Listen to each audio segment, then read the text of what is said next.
Vous êtes là seulement pour détruire le Congo. Entre-temps, les Congo vous aiment.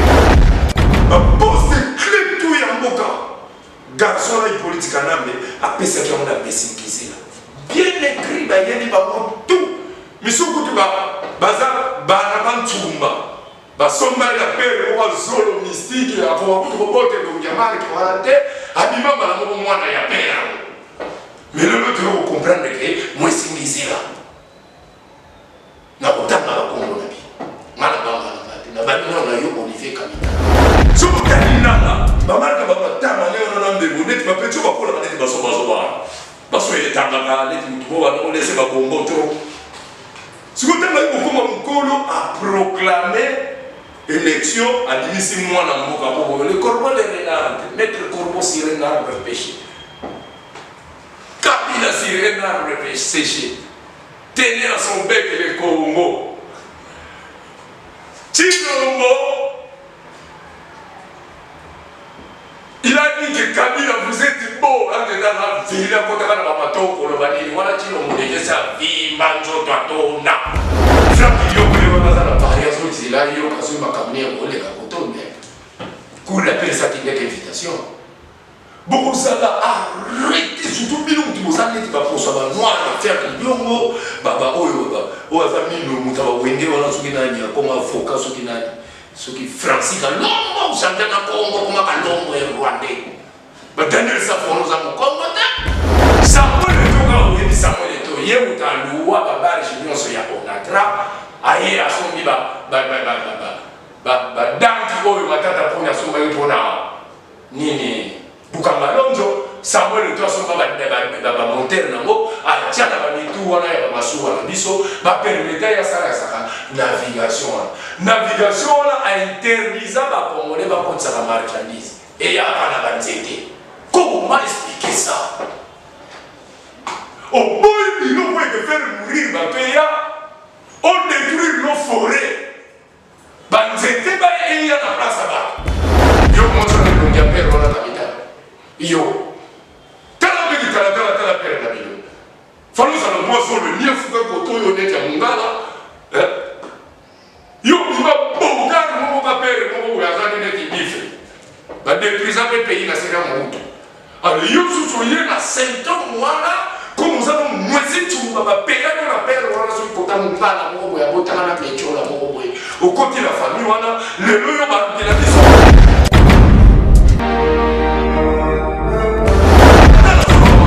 Papa a contre, a comprendre que nous avons contre, que pour papa Zanzambe. Nous avons un Zanzambe, mais c'est rebelle parce que nous avons un âge de papa Zanzambe vivant, étant un Zanzambe de la mission de Kimbangui, c'est Andimaki, Joseph, Mwesingizila, à Salamambo. Papa n'a pas il faut ça révolutionnaire. Au lieu de nous sur le petit, on va ça la cause. Nous devons savoir du pas président de la République, à l'homme va savoir pour nous et pas nous. À mon niveau, on a mis sous mine, pour nous, on a amnistie. Bandi nous sommes on a veste, ni. Mais nous sommes à aussi au niveau, à ce moment-là, qui marre en Zakana. Du moment où on a mobilisé, on montre, oh, il y a ça, qui nous a dit, on a mis sur Hutu. Bando qui veut, on a dit bon. Allez, nous avons dit, on a dit, on a dit, ayamina na kamba pendant 10 ans. N'a pas révolté pour la zone de Kajanda. Si vous tardez à vous le barrière, et quand il y a un tabac, vous avez un miracle, banini, à tout ce que vous avez la mission. Moïse a dit que Moïse a dit que si vous avez un si vous gagner. Prouvez ça. C'est la réincarnation de Guimard en 1951. C'est vous. Mibeko oyo ba papa ba fuma longo batatu balongo batiki na ngomba na Brazzaville ba respectant na mora ba respectant bozo ba tiki ngomba zo kabala pas bozo libérer papa contre la révolution. Il a trop de faire des miracles sur ça na Brazzaville ba kanyo pema po ya kana ba pema bon mo besoin d'église rafe sala ni bongi ça na kianga ya mpoko lo ngana finga na ho finga ke kiam c'était un grand frère là. La zone lycée de vieux Fatim Mbappé. Vieux Fatim Mbappé. Mon nom sera fait entre 3-0, là on va 3-0, vous fatiguez le dos.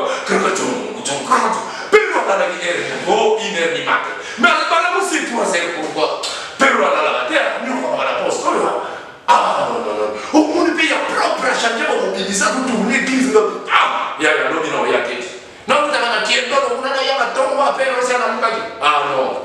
Vous avez fait au bazar de Moukoua. Pourquoi? Na tala vion qui am ça mystique. Il y a un mot mystique ou on a lié. Ce que vous na sala na net il a touché la terre na mai. Et t'as dit notre profession de sport bana. Pourquoi on va toucher le feeling? Et t'as dit n'importe où que le autour là yo pas là. Il y a eu autour là on t'a sous dans la vie paix on va pas la cible la critique. Même vous allez pas mettre la vie dans la faire. Bah fait oui. Vous nous faites des bâtiments de voyage on met la critique. Tu me comptes ça qui paye là dans la un vrai qui m'a dit que on va toucher Congo ya papa, a pu jamais pour Kamata, à ça la commentaire, man, maman, na mon médiamba, yo, ma camouine, nos jours, ya papa, papa n'a vu. Et pas n'a vu ça, bah, tu vas l'écrire dans mon colo bazar, moi en 1951. Ya Charlotte n'a vu son achat n'arrêté, à moi en 1948, à vivant. Mon bal les gens qui, à dans 1942, bazar vivant. Si vous m'avez dit, c'est n'obéit papa, n'obéit yaya. Ya qui a là. Mais il faut la faute. Il y a qui a laissé battre. Vous savez comment il y a Saint-Esprit, il y a moi, Saint-Esprit, maman, j'ai dit que ton maman. Tu peux bien avec maman, il y a papa. Mais dans mon tour, on a âge à bien gagner papa. On a âge à bien gagner papa, tes grands frères. Bah, comment nous sommes jamais au bien? Il y a ce samedi là, mon kilo, qui t'attend, Zambé, il y a Moïse, ton papa Moïse. Oh. Bah, comment nous sommes bien, ça, on a mon bout de Tigana, mon bout de mon bout de Yamou. Et si, il y a Félix. Le baba petit, il y a un bakata pour voir. Bah, on doit bien dire Félix, il y a Chilo. Mais on a bien Chilo, grand frère propre. Ce qu'on a bien il y a Chilo, mais ça n'est pas un bébé, ça pour moi. Mais viens ma mission à niveau, tu vas le bien battu, d'excellence. Pour y aller dans la excellence. Flatter, il y a failli. Na mona il va continuer à ça, mon boy. Va faire un prêtre. Prêtre à PC mode. Martin, ça va. Il y aura bien. Oui, excellence. Bien, heureusement, il continue à micro. Excellence, voilà. C'est que la première fois, on dit, t'as ça là, on va fauger. Qui dit ça va travailler. Pour, ils ont va fauger. Pas fauger tout le monde en haut. Pas failli le passer 10 fois. C'est ça là. On a là, ça passe terre, il va voter, Fatih. Oh, pasteur, là, ça bosse, ça va, Théodore, on a la première bande, quand c'est pour l'église. Fatih, là, on peut voter, il a mis la 2 fois l'année. Pour voter, on a président, pour voter, on a cellule, il va brûler les prières, on a pasteur, non, Fatih, les temps. Ah, mon pasteur, on va mourir à Kamboua. Alors, comprendre, mais Naza n'a pas mis, si les cas n'a pas mis des fois. Mais Ngala, ça, vous exactez. Oh, mon église, vous avez dit, vous avez dit, vous avez dit, vous avez dit, vous avez dit, Fatih les dons, tout le monde va prendre. N'a pas une vérité, n'a rien bon, il y a garçon à la tête. Na yebi famille na bango te na yebi place azala te na yo baka kazalaka mwana ya papa Tshisekedi papa wala père na bango na yebi po amasta père na biso ya ba père na biso quartier setu papa ko di Bernard papa Luye papa Kingotoro papa Wabaka papa Zedele wana papa Kinzomba mwana ya za connaître place ozana pression côté na vient na Germain Kabiku place oza grand joueur na katia République démocratique du Congo, place aux à Londres, on a pu sur le côté. Makamou, c'est n'a tout comprendre.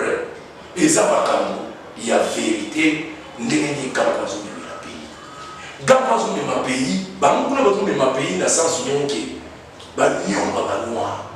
Mais, grand frère propre petit, qui dit, à tout de ma pays, n'a compte mon bouéké. Bino boya on s'est retrouvé à Wanabana pour culture blanc et nous dit ça Sodome na Gomorrhe. Moi na roba la mama, muto roba la nyama, ba docteur na Québec, ba docteur na Hollande, ba docteur na pays belé.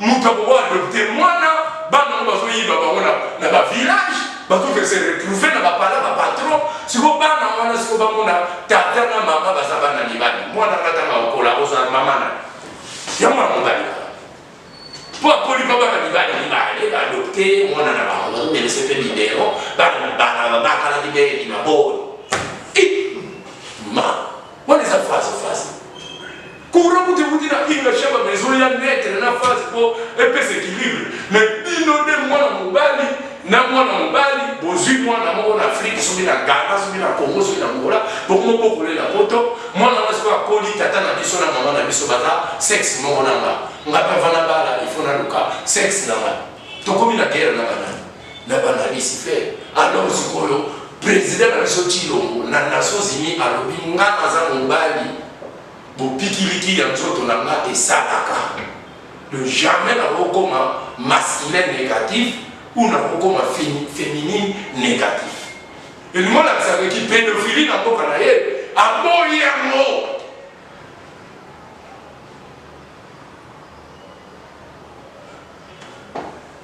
ngai na osensibilize bagene ya tiango naza na mama na population bonomona babapeli balolala na babalabala na ordre na Bible. Comment Bible l'évangile déclare que l'homme il est mal de coucher un homme comme on couche une femme. Et ça va Lévitique 20 sur 18 sur 19. L'Éternel dit dans la Bible, un homme ne peut jamais coucher un homme comme on couche une femme. Mais au contraire, il y a un Nzambe, bon tiens mon amokili. Si vous avez dit que Maurice Katumbi mutu bazande ngwana na ba Olivier Kamitatu na ba Pierre Franck Yongo na ba Tumayo na ba Zabo ngo ba kota na pouvoir pour ba adopter ba kambo esala jamais. Ngande na yo sababino milliardaire kinois azate. Mais mutu mo bondi ni bo betele ba jane no bo betele ba nzengo ba nini akoma na ba milliards na pays na biso bo pese comme roi rais ba ngele bungi rais sikoyo Jean-Pierre Bemba aza ministre de défense tangu ye Moïse Katumbi alobike ngaso na koti na pouvoir 6 mois c'est trop guerre ya est de sila ozoloba on a retard ba vie wana ni bale ba pe bibundili mokoko eza na matriki na Congo bibundeli wana zo bangi sa déjà petit wana marionnette wana les cruels humains Kagame you know you are a cruel blood clot fucking man bomb clot you understand English a fucking black man bomb clot.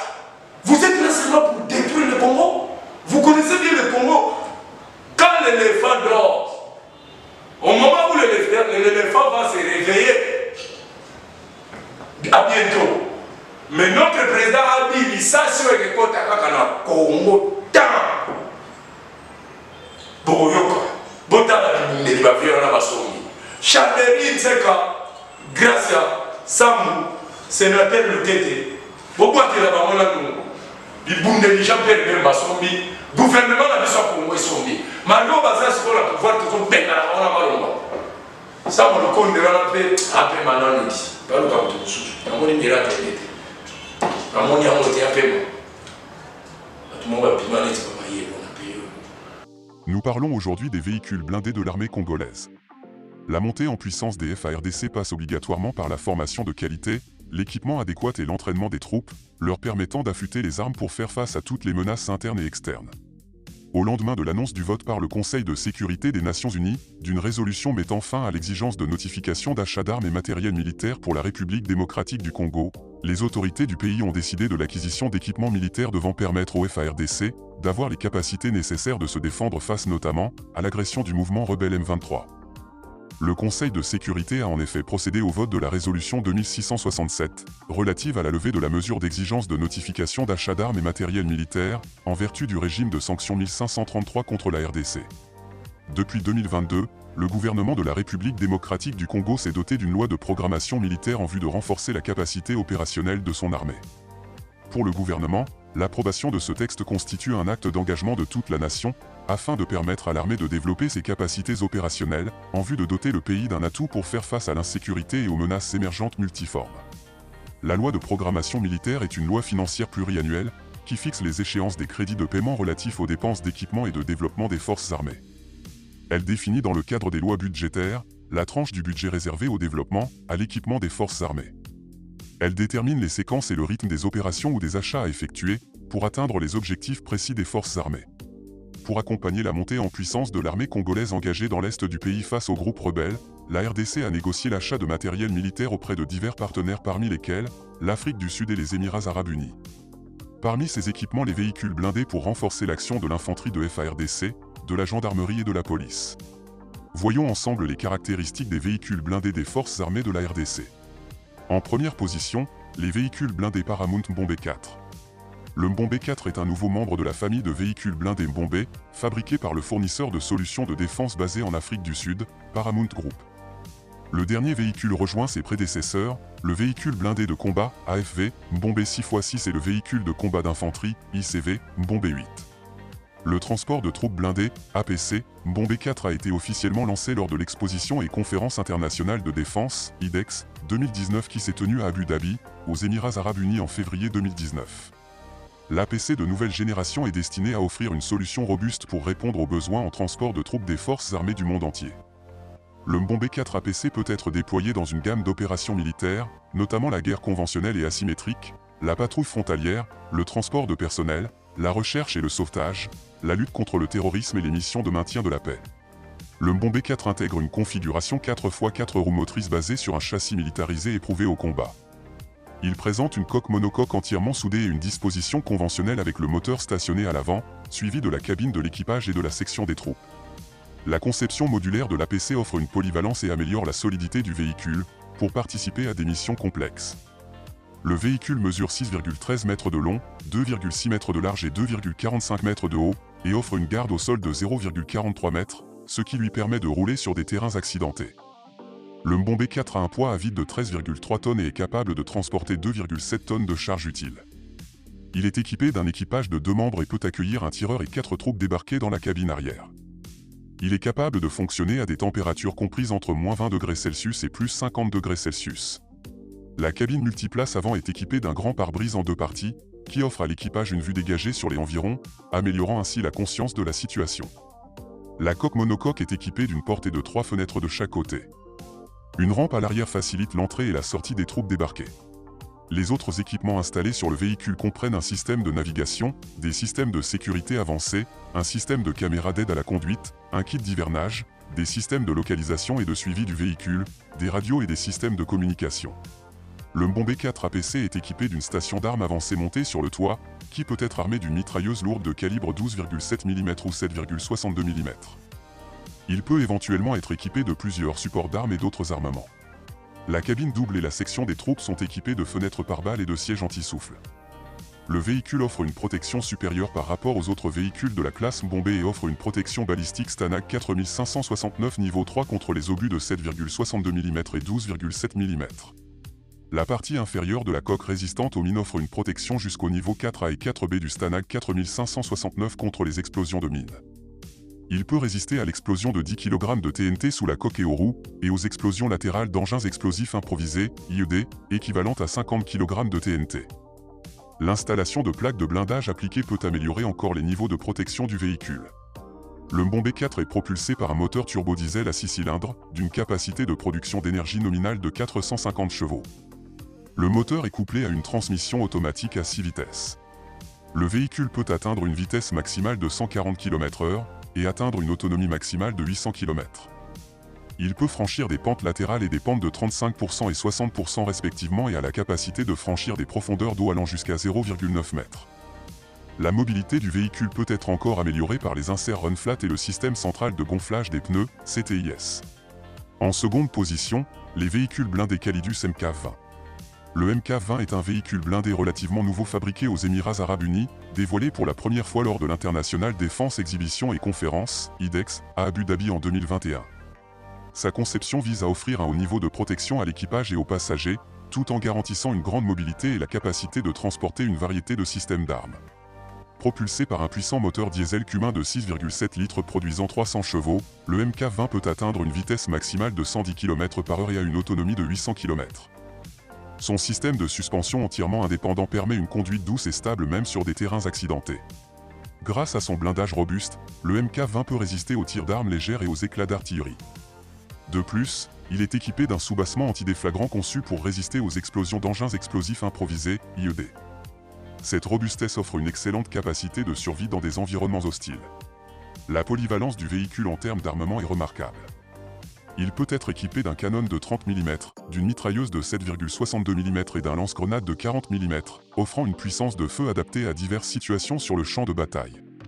L'adoption du Calidus MK20 par l'armée de la République démocratique du Congo marque une étape importante dans leurs efforts de modernisation de leur capacité de défense. Les deux pays exploitent la variante porte-armes, qui peut être armée d'une variété de mitrailleuses et de canons jusqu'à 23 mm. Le MK20 est un véhicule blindé puissant et polyvalent, bien adapté à diverses missions militaires. Il est actuellement en service dans les forces armées soudanaises et est également proposé à la vente dans d'autres pays du monde. En troisième position, les véhicules blindés RGE-31 Nyala sud-africains. Le véhicule sud-africain de protection contre les embuscades résistant aux mines, RGE-31 Nyala, a été développé à partir du Mamba. Il a été développé par Land System OMC, une division de BAE Systems. Ce véhicule MRAP est en service dans les forces de défense nationales sud-africaines. Ce véhicule résistant aux mines est également utilisé par les Nations Unies. Il a été au cœur des combats lors des guerres en Irak, en Afghanistan et dans un certain nombre d'autres conflits militaires à travers le monde. En 2023, l'Espagne a livré certains de ses véhicules blindés à l'Ukraine, afin de se défendre contre l'invasion russe. Le RGE-31 Nyala est destiné à opérer dans des zones de combat, où des mines, des engins explosifs improvisés et des embuscades sont susceptibles d'être rencontrés. Le véhicule suit les lignes du Mamba. Il est utilisé comme véhicule blindé de patrouille. Le châssis du Nyala est basé sur l'utilisation de composants Mercedes-Benz Unimog. Il est également propulsé par un moteur Mercedes. Le Nyala a un plancher en forme de V, qui détourne les explosions de mine du véhicule. Il résiste à un souffle équivalent à 14 kg de TNT sous n'importe quelle roue, ou équivalent à 7 kg de TNT n'importe où sous la coque. L'équipage et les passagers sont également protégés des tirs d'armes légères et des éclats d'obus d'artillerie. Le Nyala peut accueillir un équipage de 8 à 10 personnes, selon le modèle. Le RGE-31, largement utilisé, dispose d'un équipage de 2 personnes et peut transporter 6 soldats. Ce véhicule a une capacité de charge utile de 1100 kg. Les soldats entrent et sortent du véhicule par les portes latérales ou arrière. Il existe également des trappes de toit pour l'observation et la sortie de secours. Normalement, le Nyala est utilisé comme véhicule de transport de troupes protégées. Cependant, la zone arrière peut être facilement reconfigurée pour former une ambulance blindée ou un véhicule de commandement. Ce MRAP peut être armé d'une mitrailleuse de toit de 7,62 mm ou de 12,7 mm, ou d'un lance-grenade automatique de 40 mm. Certains véhicules sont équipés de postes d'armes télécommandés. Il existe également des ports de tir permettant aux troupes de tirer avec leurs armes individuelles. Le RGE-31 est devenu le véhicule polyvalent de choix des forces de maintien de la paix. Le véhicule a une apparence non agressive, ce qui est préférable lors des opérations de maintien de la paix. Le Nyala a été équipé de différentes motorisations selon les versions. Il s'agit notamment du Daimler-Benz OM352A, de l'Iveco Tector F4 AE0681D, du D3 Diesel et du Cumin QSB, de 6,7 litres de 275 chevaux. Les moteurs sont couplés à une boîte de vitesse automatique Allison à 4 rapports. Le RGE-31 a une vitesse maximale de 100 km/h. Il peut se déplacer rapidement en convoi afin d'éviter les tirs ennemis. Le véhicule a également de bonnes performances tout-terrain.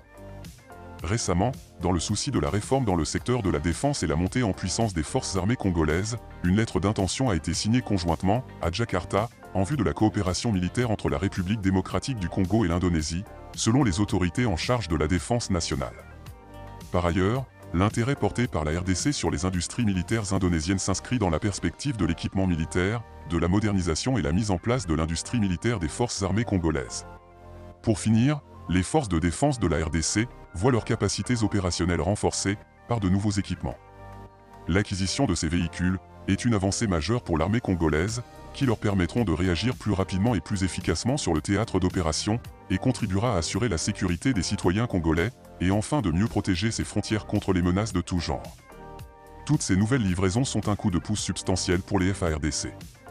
En 2 ans, les forces congolaises deviennent une force cohérente en perpétuelle progression, grâce aux efforts des autorités qui se sont matériellement traduits par une hausse tendancielle des budgets alloués aux armées. Omoni biloko ba réalisateur na biso balaksi. Est-ce que Congo na bibungeli oyo ceux qui ont sécurisé ma frontière na biso que to continue esprit to bongisa ba route na limite que to kolela nzala na Congo pona yebisa bino fufu niveau ezopola na bulungu awa kaba na bulungu koto bawera babotama na basimba bapale na bango bandiama na bulungu badieza kuna nzela peyo eza na babrike eza na bakayasi bamwelon goudron toza na nyonso basali na makanda na Mauritanie nasalaki 3 mois na Mauritanie na cité plage batongaka bakadame na bango na bakokillage ya biloko ezalaka na océan wana bani bakrabe so bakrabe beto na bango na nsima na bango bamakadame ya Mauritanie ezalaka pembe sikoyo na mituna pourkua makadame eza pembe toza na mabanga te tozwaka na bakokillage ya océan ya bakrabe yango tokrazaka tosali sikoyo totiengo na nani na boudron me na pays oyo Congo po bobimisa fufu ezowuta ngidinga ezowuta kindopolo ezowuta manianga ezowuta nini kotata gilia kosi bandiku kuna so tokiti koto oyo bafufu ezowuta bambongobele bakarawa basonte babusinga banini ekebima so tokoti na fleuve babato nyonso ekoma ya Samuel Eto'o semeki afaye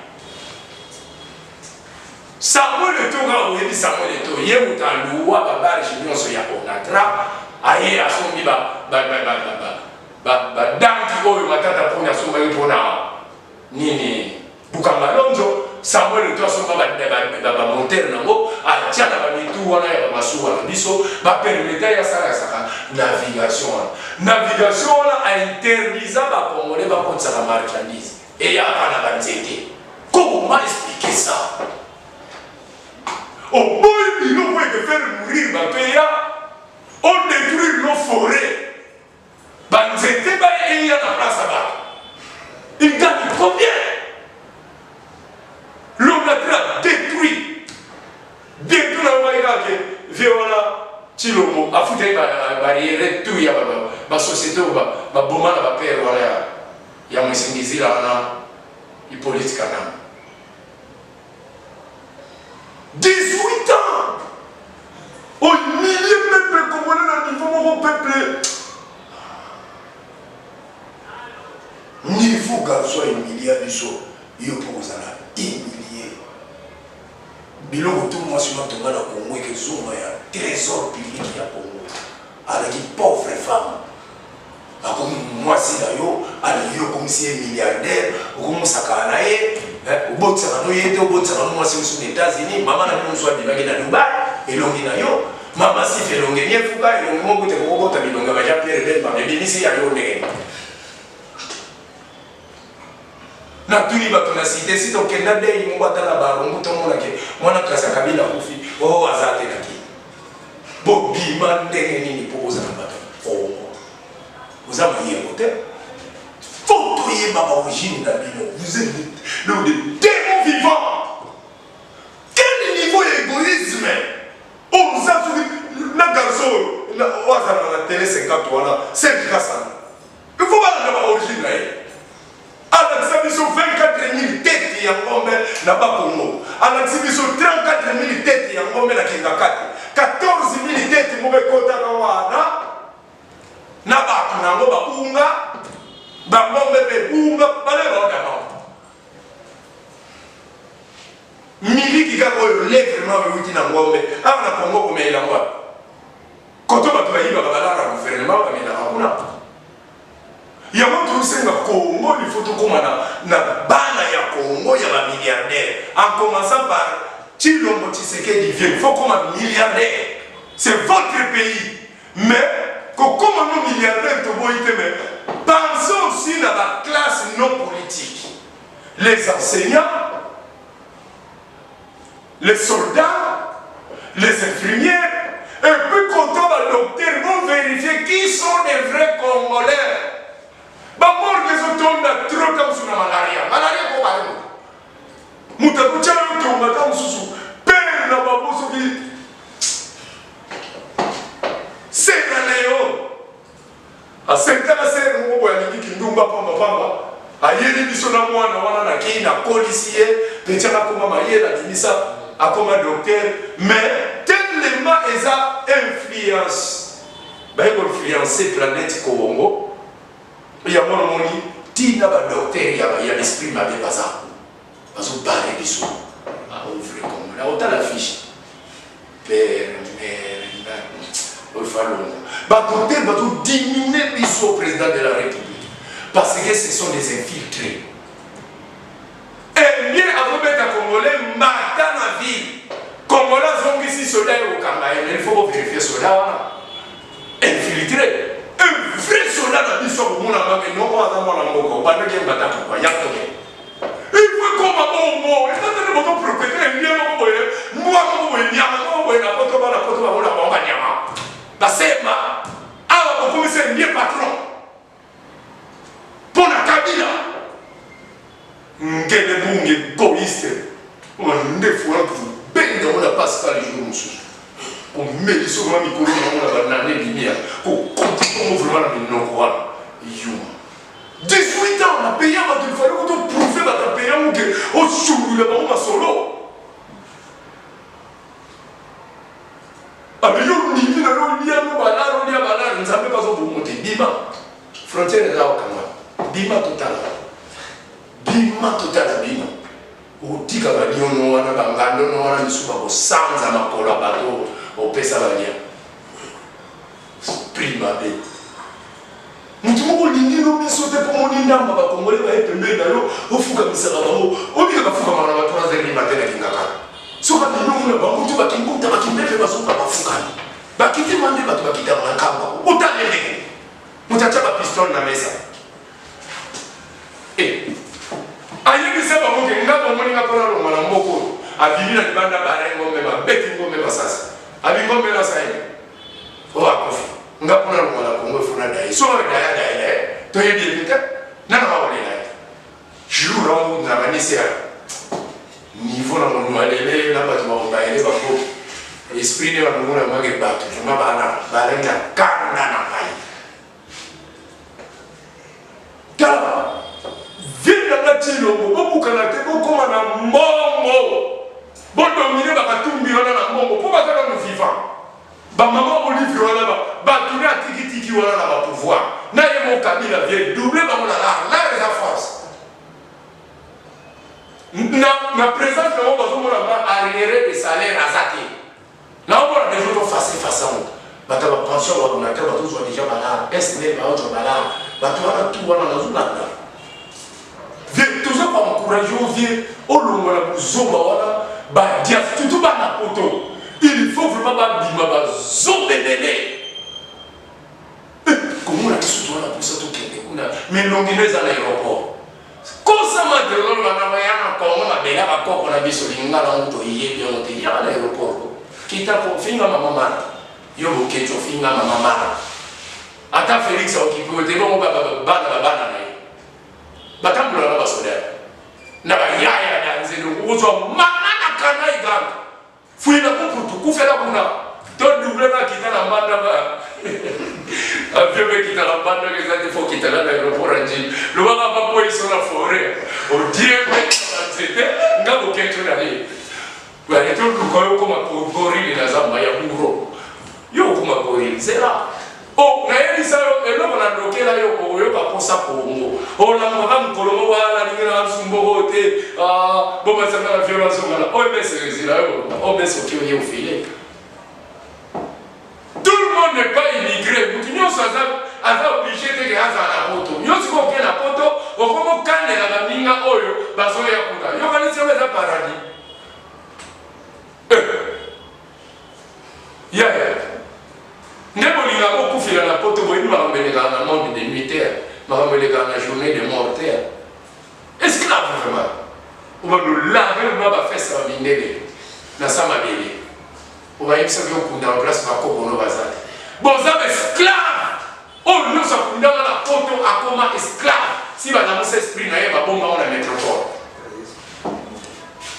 soki boyebaka te yango nazoyebisa bino bato bamindele balinga batya na tete ya pays Moïse Katumbi c'est un pion et puis balobi ke peuple tozosangisa peuple esala marche nini bokosala pourquoi bozomema pays na bamarche bana bapauvre babimaka mpona bino bazozwa nie bazokufa yango na nga napesi mot d'ordre ministre de défense soki droit de l'homme eya nango mpo baoyo babimaka na bamarche ya baopposant bazala bafrère na biso bacongolais bazala bademi-frère misu bazala baorigine congolais te ozomona kaka nde tosangana wana ndeti bacongolais te bazoprie ndeko na bango wana aza congolais 100% te marche nesimba bobeta masasi tobosa pays ekende liboso mobutu alobaka motiema mbongi beta masasi jamais bemba ngo bazali mokongo te kwa banga bino mungala te bomonaka forme vyango ngana kaseka kokotambola te mabandi mabandaka tiene kisendelezi yoka tolondire golbe avyana baliaka bia vyekosala to biso to balolia bien kovi tala ndenge moto kabila titi biso na bashande ni banana bato mondire elezi bato salama bakoka surtout soki oza vile na bapierre oyo ezalaki okomona maki vile oyo edimiso ndeti moto azokendedila moto akuti mpota bandolela na aéroport wapi nani diedone abi petit frère au grand frère ngai yango wana yebisa bino nous sommes obligés ya kosensibiliser bagene na biso bato nyonso na ntiango baza na bato na poto bato nyonso bovotaki numéro 20 au vraiment boyebi boza vraiment des pères et des mères ya Congo boza bana poto chaque famille doit la bato na poto bobenga bafrère na bino boyebisa bango soki baopposant bamemi bino na esprit ke bomarche mpona bango bazoconteste na bapropagande eleki na mboka oyo loi ya seigne ezolakisaki il faut bakanga bato bamanifeste bakota na prison bakangi déjà 250 personnes bakozala jamais libéré mpo wana eza loi ya seigne ce n'est pas le président de la république qui a donné loi pays mpe koma na loi na mibeko moko oyo ezaki aux intellectuels classez-vous na place ya intellectuel aux intellectuels ozosala biso makambo bazoma na te veneke bawazeba wana badétruisere ya pays biso bango nasengi sensibilisation na bana bino bana poto bobenga bafamille na bino ce sont des mauvais yango wana suite na continue koloba napesi merci na John Makese bana poto nyonso napesi bino merci ndenge ozolandanga matondo mingi na koko bango ingeta